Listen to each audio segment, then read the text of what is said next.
ഈ സ്വർണ്ണമെല്ലാം ആരോ കട്ടെടുത്തുകൊണ്ട് പോയത്, അല്ലെങ്കിൽ ഞങ്ങളാണ് ഇതിൻ്റെ എല്ലാം പിന്നിൽ എന്നുള്ള തരത്തിലാണ്. അല്ലെങ്കിൽ ഇത് CPIM എന്ന് പറയുന്ന ഈ പ്രസ്ഥാനത്തിൻ്റെ സർക്കാരും അവരുടെ ഉദ്യോഗസ്ഥരും ഇരുന്ന ആ സംഭവത്തിലോ സംവിധാനത്തിലോ അല്ല ഇതൊന്നും കളവ് പോയതെന്ന് നമ്മളെ കൊണ്ടങ്ങ് വിശ്വസിപ്പിക്കുകയാണ് ശ്രീ സുരേഷ് കുമാർ. ആരൊക്കെയാണ് ഇതിൻ്റെ ഡെലിഗേറ്റ്സ് എന്ന് പറയുവാനുള്ള ധൈര്യം ഇവർ ഇതുവരെയും കാണിച്ചിട്ടുണ്ടോ? അപ്പം അതൊന്നുമില്ലാതെ എന്തെങ്കിലുമൊക്കെ പറഞ്ഞ് പൊതുസമൂഹത്തിൻ്റെ മുന്നിൽ ന്യായീകരിക്കുക എന്നുള്ളത് മാത്രമാണ് ഈ ആളുകൾ ചെയ്യുന്നത്.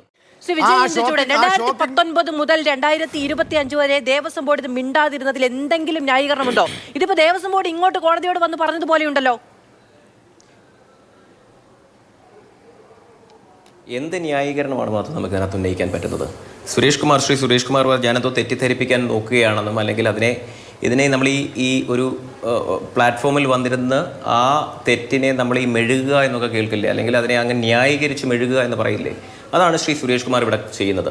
ഈ ദേവസ്വം കമ്മീഷണറാണ് ആ റിപ്പോർട്ട് കൊടുത്തത്. ആ റിപ്പോർട്ടിൻ്റെ അടിസ്ഥാനത്തിൽ നമ്മളിത് കോടതി വിധിയാണ് വന്നത്. ഇതിനകത്ത് തൂക്കക്കുറവുണ്ടെന്നും അത് ആരാണെന്നും എങ്ങനെയാണെന്നും ഈ സ്വർണം നഷ്ടപ്പെട്ടത് അതെങ്ങനെയാണെന്നും അത് ആരാണ് അവിടെ നിന്ന് ആ കള്ളത്തരത്തിൽ അത് കൊണ്ടുപോയതെന്നും അല്ലേ ഇനി കണ്ടുപിടിക്കേണ്ടത്. കേരളത്തിലെ സമൂഹത്തിന്, നമ്മുടെ പൊതുസമൂഹത്തിന് ഒരു പുണ്യപുരാതനമായിട്ടുള്ള ഭൂമിയിൽ നിന്ന് ഇത്രയധികം സ്വർണം കളവ് പോവുക അല്ലെങ്കിൽ തൂക്കം കുറയുക എന്നുള്ളത് ഈ പൊതുസമൂഹത്തിന് അറിയുവാനുള്ള എല്ലാവിധമായിട്ടുള്ള അവകാശങ്ങളുമുണ്ട്. ആ അവകാശങ്ങളെയാണ് ഇന്ന് CPIM എന്ന് പറയുന്ന ഈ പ്രസ്ഥാനം ഇവിടെ ഹനിക്കുന്നത്.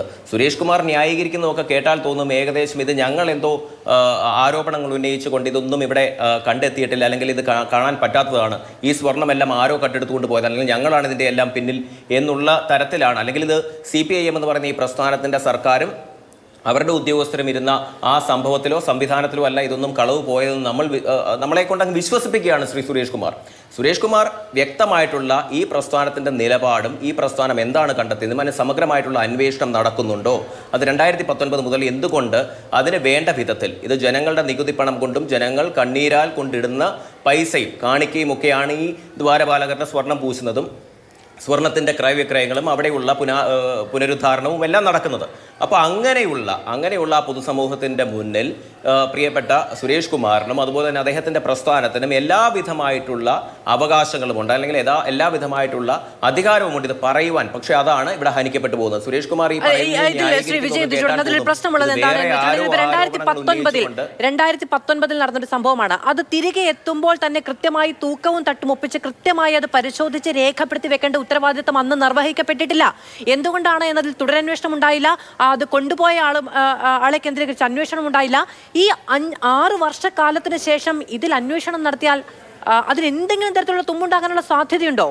കാരണം നേരത്തെ പറഞ്ഞ വാക്സ് ഉരുകി പോയതാണ്, ഇത് നെയ്യിരുന്നതാണ്, കുഴമ്പിരുന്നതാണ്, എണ്ണയിരുന്നതാണ് എന്ന് പറഞ്ഞാൽ മതിയല്ലോ. എല്ലാ കളവും അവർ തേച്ച് മായ്ച്ച് കളഞ്ഞിട്ടുണ്ടാവില്ലേ? ക്ഷമിക്കണം, കേട്ടില്ല. അല്ല, സ്വർണ്ണമാണ്, അത് പണിയുമ്പോൾ അതിൽ ഈ പറയുന്നത് പോലെ നഷ്ടമുണ്ടാകും, സ്വാഭാവികമായിട്ടുണ്ടാകും. അത് കെട്ടിക്കൊണ്ടുപോയ കമ്പിയുടെ തൂക്കമാണ് തുടങ്ങിയ കാര്യങ്ങളൊക്കെ ഇനി വേണമെങ്കിൽ പറയാമല്ലോ. അന്നായിരുന്നെങ്കിൽ അന്ന് കൃത്യമായി രേഖപ്പെടുത്തിയിട്ടില്ല എന്നുള്ളതിൽ അതാണ് ഞാൻ ചോദിക്കുന്നത്. ദേവസ്വം ബോർഡിന് എന്തുകൊണ്ട് ഇത്ര ഉത്തരവാദിത്ത രാഹിത്യം വെച്ചു പുലർത്താൻ കഴിഞ്ഞു ഈ കാര്യത്തിൽ? അത് ആദ്യത്തെ ചോദ്യത്തിന് ഇത് ഇനിയുമുള്ള അല്ലെങ്കിൽ ആ തെളിവ് നശിപ്പിക്കുക എന്ന് പറഞ്ഞ് ഈ കഴിഞ്ഞ 5 വർഷം കൊണ്ട് അവർക്ക് ഈസിയായിട്ട് ആ തെളിവ് നശിപ്പിച്ചുകൂടെ? 2019 മുതൽ 2025 വരെ ഇത്രത്തോളം നമ്മൾ ഈ പറയുമ്പോൾ വളരെ സെൻസിബിളായിട്ട് നമ്മൾ തിങ്ക് ചെയ്താൽ നമുക്കൊരു കാര്യം മനസ്സിലാവും.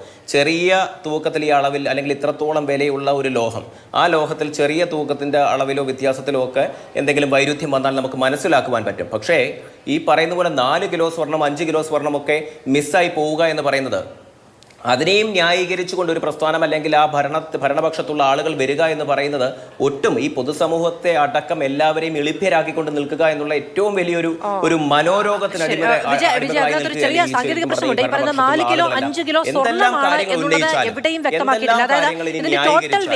ഈ പറയുന്ന സ്വർണ്ണപ്പാളികളുടെയും ചെമ്പ് പാളികളുടെയും ഈ പീഠത്തിന്റെയും ടോട്ടൽ വെയിറ്റ് ആണ് 42 kg എന്ന് പറയുന്നത്. അതിൽ പുതുക്കിപ്പണിതടക്കം 300 ഗ്രാം അടക്കം കൂട്ടി വരുമ്പോൾ 38 എന്നുള്ളതാകുന്നു. ഇതിപ്പോ പക്ഷേ ഈ നഷ്ടപ്പെട്ട 4-4.5 കിലോയും സ്വർണ്ണമാണ് എന്നുള്ളതിന് വ്യക്തതയൊന്നുമില്ല, സ്വർണ്ണമല്ല എന്നതിനും വ്യക്തതയൊന്നുമില്ല.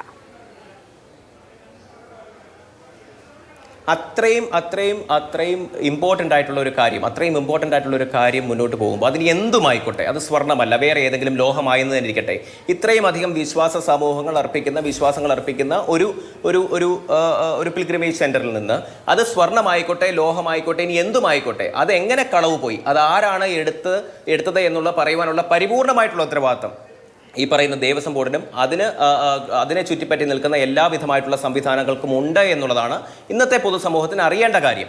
അത് സ്വർണ്ണമാണ്, ശരി, അത്രയും വിലപിടിപ്പുള്ള ഒരു സാധനമാണ്, 4.5 കിലോ അതിനകത്തുനിന്ന് കളവ് പോയി എന്ന് പറഞ്ഞാൽ തന്നെയും വേറെ എന്തെങ്കിലും ആണെങ്കിൽ തന്നെയും അത് പറയുവാനുള്ള ഉത്തരവാദിത്വം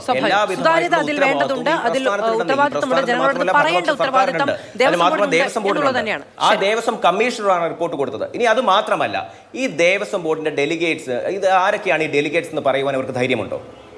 ആരൊക്കെയാണ് ഇതിന്റെ ഡെലിഗേറ്റ്സ് എന്ന് പറയുവാനുള്ള ധൈര്യം ഇവർ ഇതുവരെയും കാണിച്ചിട്ടുണ്ടോ? അപ്പൊ അതൊന്നുമില്ലാതെ എന്തെങ്കിലുമൊക്കെ പറഞ്ഞ് പൊതുസമൂഹത്തിന്റെ മുന്നിൽ ന്യായീകരിക്കുക എന്നുള്ളത് മാത്രമാണ് ഈ ആളുകൾ ചെയ്യുന്നത്.